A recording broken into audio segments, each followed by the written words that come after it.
और जब ये चर्चा उठी कि इस कथा को सुनने का अधिकारी कौन है, तो आपको सुनाया जा रहा था गोकर्णोपाख्यान। यशवंत धुंधकारी प्रेत की कथा है और उसने सुनी कहाँ बैठकर? 7 गांठ के बांस के अंदर। अब अभी यहाँ नहीं, आरती के बाद जब आप अपने घर में पहुंचे तो दूसरा कार्य बाद में करना, पहले ये देखना कि 7 गांठ का बांस है कहाँ। जब आप देखना शुरू करेंगे तो आपके शरीर में ही 7 गांठें हैं। पैर से लेकर सर तक गिन करके देखना, शरीर में ही मुख्य 7 गांठें हैं और इन 7 गांठ के बांस के अंदर जो मन बैठा है यही धुंधकारी है। अच्छा बताइए, मन कभी खाना बंद करता है? मन की कभी भूख मरती है? नहीं मरती। और इस मन की भूख मारने के लिए आपको चाहिए गोकर्ण। ये भी कई बार नहीं है। गोकर्ण का मतलब है गो माने इंद्री, कर्ण माने कान।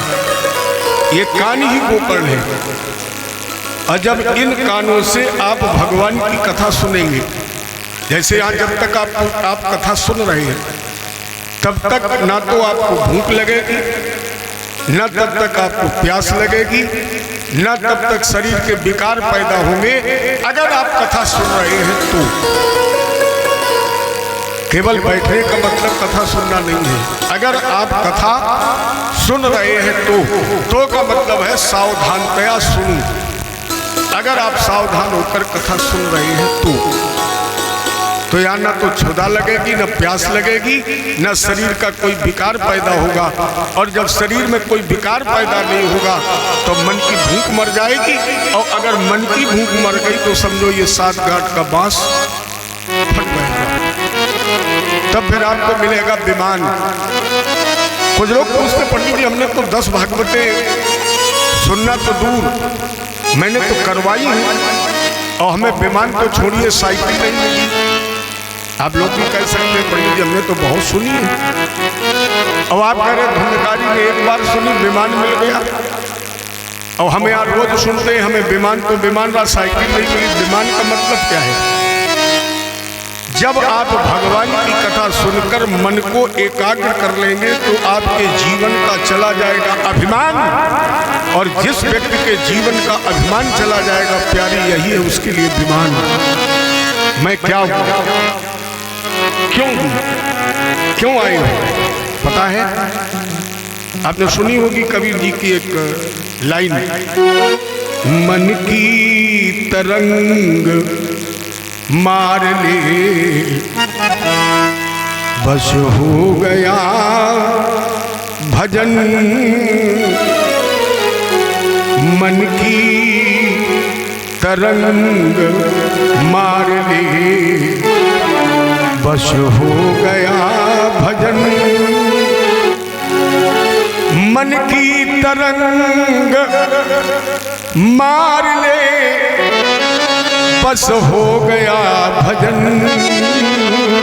भैया आदत बुरी संभाल ले, आदत बुरी संभाल ले बस हो गया। आया है तू कहाँ से और जाना कहाँ है? आया है तू कहाँ से और जाना कहाँ है? इतना अगर तू जान ले, इतना अगर तू जान ले बस हो गया भजन। सिद्धांत साफ साफ है सद्गुरु कबीर का। सिद्धांत साफ साफ है सद्गुरु कबीर का। क्या? अरे अब तो जन्म संभाल ले, अब तो जन्म संभाल ले बस हो गया भजन। मन की तरंग मार ले, मन की तरंग मार ले, भस्म हो गया भजन। मन की तरंग जिस दिन मर जाएगा, देहाभिमान समाप्त हो जाएगा। और प्यारे जिस दिन देहाभिमान समाप्त हो जाएगा, उसी दिन तुम्हें विमान मिल जाएगा। और अगर शरीर के साथ को साथ गांठ न माने तो एक साथ गांठ का बांस और है। पित्राशक्ति, माँ आसक्ति, पत्नी आसक्ति, धन आसक्ति, कुटुंब आसक्ति, व्यवसाय आसक्ति, ये जो आसक्तियां हैं ये भी सात गांठ का बांस है। और इसे भी अगर सात गांठ का बांस ना माने तो एक तीसरा बांस और है, और उस बांस का नाम है काम, क्रोध, लोभ, मोह, मत्सर। ये भी सात गांठ का बांस है। और जब अभिमान समाप्त हो जाएगा तो बांस भी फट जाएगा। अच्छा, ये बांस जो झंडा वाला गढ़ा है, ये फटे ना फटे इससे हमें तुम्हें क्या मिलेगा? ये बांस फाड़ना है। और जिस दिन ये बांस फट जाएगा उस दिन तुम्हें विमान मिल जाएगा। रे मन मूल व्यथा भटके, रे मन मूल व्यथा भटके, 9 मास कहो सुन कौन लगी है। किसने सुन ली है? जो माँ के गर्भ में थी। और जन्म लियो तई पाछे को पहले ही करी तिन क्षीर मई है। जन्म बाद में हुआ, क्या कृपा है हमारे ठाकुर जी की। जन्म बाद में हुआ, माँ के स्तनों में दूध पहले भर दिया। अगर माँ के दूध स्तनों में दूध ना आया होता तो मुंह में दांत तो नहीं थे, तब रोटी सब्जी खा सकते। मैंने ठाकुर जी ने क्रमानुसार कितनी बड़ी कृपा की है। प्यारे तुम्हें 83,99,999 योनियों से निकाला। कितनी योनियों से? 83,99,999 योनियों से निकालकर तुम्हें बड़े भाग दुर्लभ मानुषु। और फिर भी लोग कहते भगवान कृपा करेंगे। भगवान कितनी कृपा करेंगे? क्या भगवान ये कृपा करेंगे कि तुम्हें चारपाई से उठा के पंडाल में लाएंगे? और अगर उन्हें ही लाना होता तो भगवान कहते हम तो पैरी क्यों देते? अच्छा, भोजन की थाली सामने रखी हुई और लोग ये कहें कि भगवान खिला देंगे, तो भगवान कहेंगे तो हमने तुम्हें बुद्धि क्यों दी थी? अरे तुम्हें भोजन दिया है, मुंह दिया है, हाथ दिए हैं, अब बुद्धि का प्रयोग करो, हाथ पे उठाओ, प्रेम दिखाओ। बड़े भाग्य से शरीर मिला। जन्म बाद में हुआ, जीव को पालन के साधन पहले गुलाब बना दिए। सो करुणा निध भूल गयो और अब नाहक में जी ऊब गयो है। और काहे व्यथा भटके चहुओर, सुदेव वही जिन देख दयो है। जिन्होंने ये तन दिया है। और एक वेद व्यास जी ने शिखंडी श्लोक में बड़ी अच्छी बात लिखी। असारे संसारे विषय विष शंगा कुल धिया, किमर्थ व्यर्थ भो ब्रजत कुपदे कुतसित कथि। क्षणार्थ क्षेमार्थ बेवत शोक गाथा कुल सुधाम। परीक्षित तत्साक्षी, परीक्षित तत्साक्षी, ये श्रवण गत मुक्ति युक्ति कथन। परीक्षित हाथ उठा करके कह रहा है कि मैंने श्रीमद् भागवत की अमर कथा सुनी तो जन्म मृत्यु के बंधन से छूट गया। आप सुनेंगे तो आप भी जन्म मृत्यु के बंधन से छूट जाएंगे। बाबा क्या कह रहे हैं?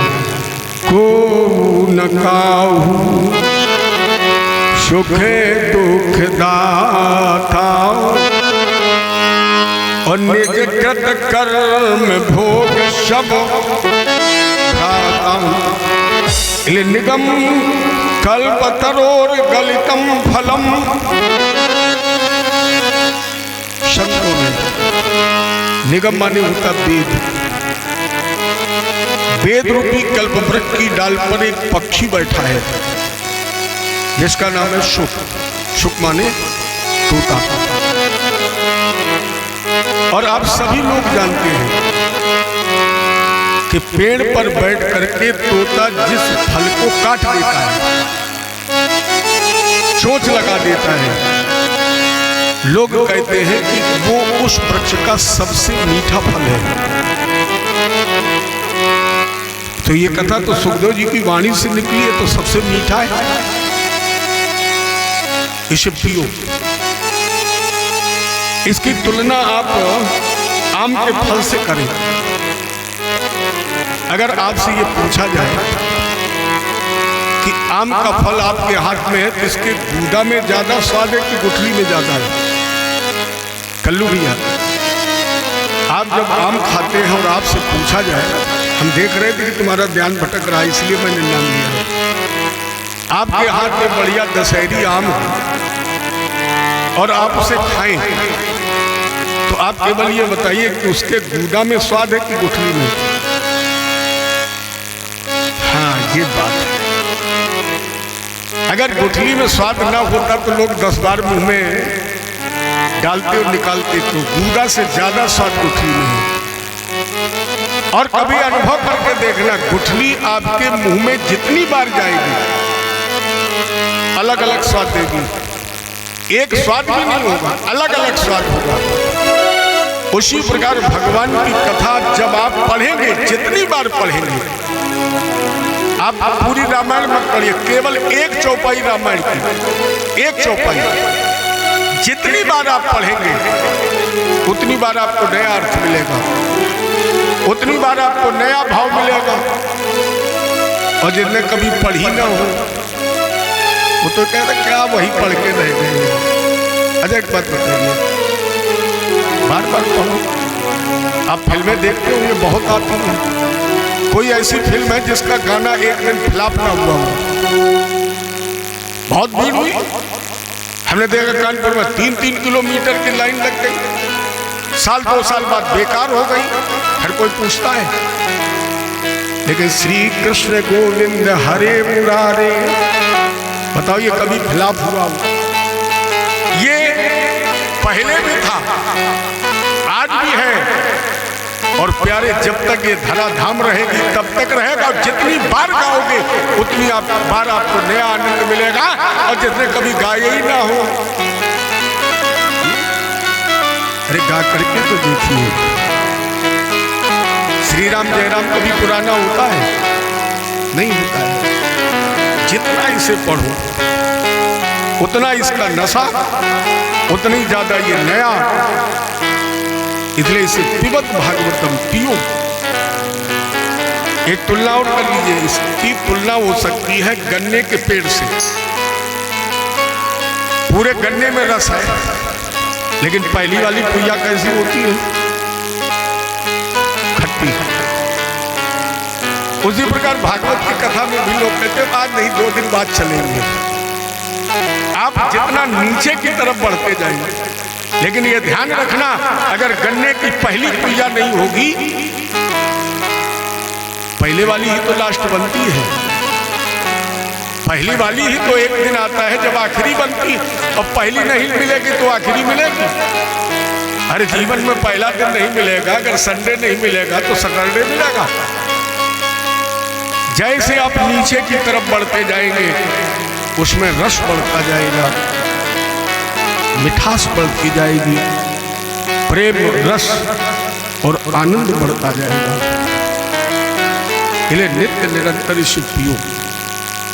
अब पीने से पहले एक काम और करना, क्योंकि आज भगवान की जो कथा है ना, ये व्यवसाय बन गया है। हम तो ये कह देते कहीं कहीं कि पहले भारत में केवल भूमाफिया थे, अब भारत में भूमाफिया कम है, धर्म माफिया ज्यादा है।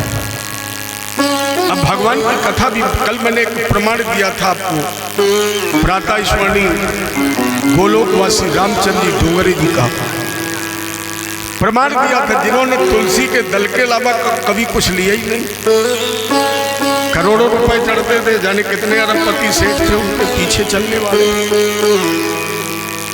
लेकिन आज भागवत की कथा का व्यवसायीकरण हो गया है, और इसमें केवल वक्ता का दोष नहीं है,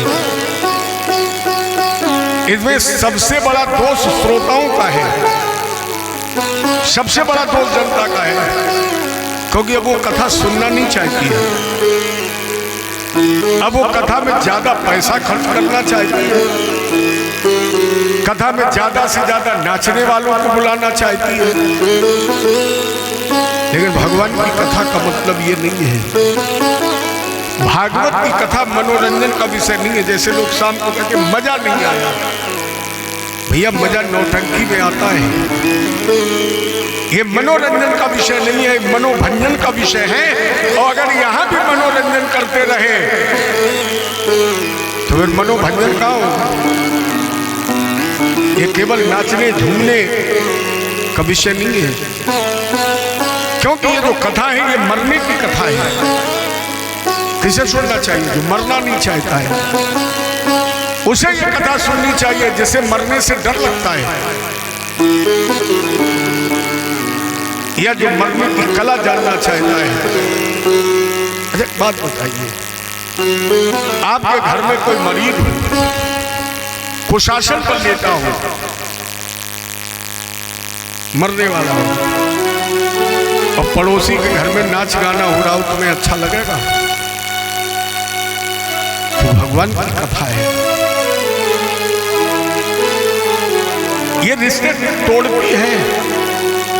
भागवत की कथा रिश्ता जोड़ती नहीं है, भागवत की कथा रिश्ता तोड़ती है। और जहां रिश्ता टूटता है, बताइए वो गाना होता है कि रोना होता है? अगर बाप बेटे का रिश्ता टूट जाए तो वह लोग हंसते हैं कि रोते हैं? रोते हैं। तो ये रोने का विषय है, ये मनोरंजन का विषय नहीं, ये रोने का विषय है। क्योंकि राजा परीक्षित मृत्यु आसन पर है, जिसे भगवान ने स्वयं मां के गर्भ में जाकर बचाया है। कौन मरने वाला है? जिसे स्वयं भगवान ने मां के गर्भ में जाकर बचाया है, वो मरने वाला है। तो मेरी समझ में ये केवल नाचने गाने मनोरंजन का विषय नहीं हो सकता है, क्योंकि जिसे भगवान ने बचाया है। इसलिए मनोरंजन नहीं, मनोभंजन का विषय। अच्छा लोग कहते हैं वो फलाने पंडित जी आए थे, बढ़िया गाना बजाना, बढ़िया झांकी, बढ़िया नाच, तो महाराज जी बड़ी भीड़ हुई, बहुत भीड़ हुई। इसका सबसे सरल उत्तर ये है कि जब आपके गांव में रामलीला होती है, देखिए आपको हुई है आपके गांव में कभी रामलीला होती है? अगर होती है तो बताइए सबसे ज्यादा भीड़ कब होती रामलीला में? रामलीला में भीड़ तब होती है जब ठुमका लगता है, और जैसे ठुमका खत्म हुआ 90 नहीं 95% लोगों ने पैंट झाड़ा। अब बोले भैया चलिए, क्यों? बोले हो गई रामलीला। यही रामलीला है। परशुराम जी मेरी समझ में जब स्टेज पर आते हैं तो 10-20 लोग ही बचते हैं, लेकिन क्या इससे परशुराम जी की मर्यादा घटती है? परशुराम जी जब चारों तरफ देखते हैं तो ये कहते हैं कि औरंगाबाद में यही केवल 20 रत्न हैं, बाकी सब पूरा है। जो नर्तकों ने अपने पैर के नीचे कुचल दिया है, कुचल के सब जो कुछ भी था वो लेते आए, लौट आए। लेकिन परशुराम जी जान गए कि औरंगाबाद में जो सुनने वाले हैं, जो समझने वाले हैं, जो ज्ञान रखने वाले हैं, जो सत्संगी हैं, ये केवल 20 ही है, बाकी सब।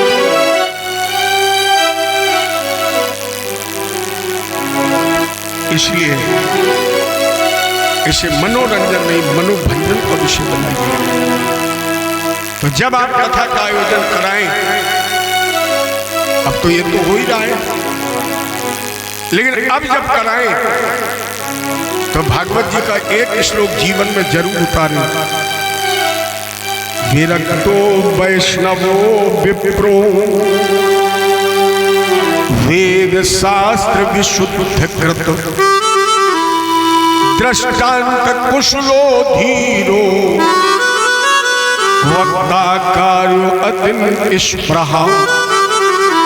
जब वक्ता का चयन करें, जब आप कथा कराएं, किसी वक्ता को बुलाएं, तब वो वक्ता कैसा हो? विरक्तो। विरक्त का मतलब केवल घर परिवार छोड़ना नहीं है। विरक्त सुदामा जी को भी लिखा गया है। कृष्णस्यासीत कश्चित् सखा ब्राह्मणो ब्रह्म वित्तमा विरक्त इंद्रियार्थेषु।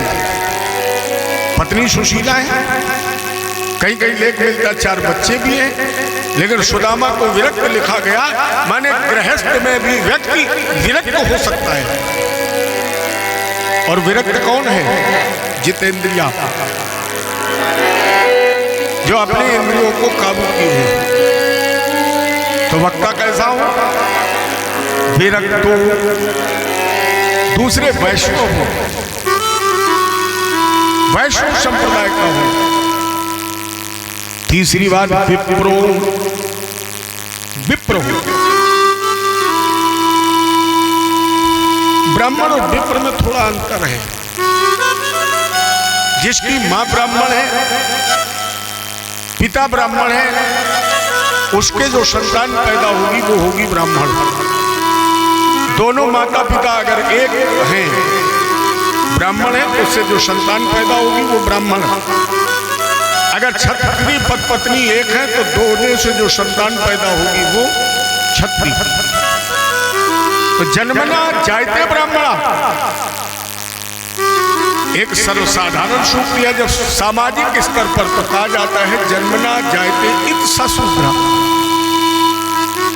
लेकिन जब केवल ब्राह्मण की चर्चा होगी और माता पिता दोनों ब्राह्मण होंगे, तो जन्मना इत सब्राह्मणा, जन्म से वो ब्राह्मण होगा। लेकिन इसके बाद वो बनता है द्विज। द्विज कब होता है? जब उसका होता है यज्ञोपवीत संस्कार। ब्राह्मण का यहां से दूसरा जन्म प्रारंभ होता है, तब वो बनता है द्विज। और द्विज बनने के बाद वो जब पढ़ता है, वेदाध्ययन करता है,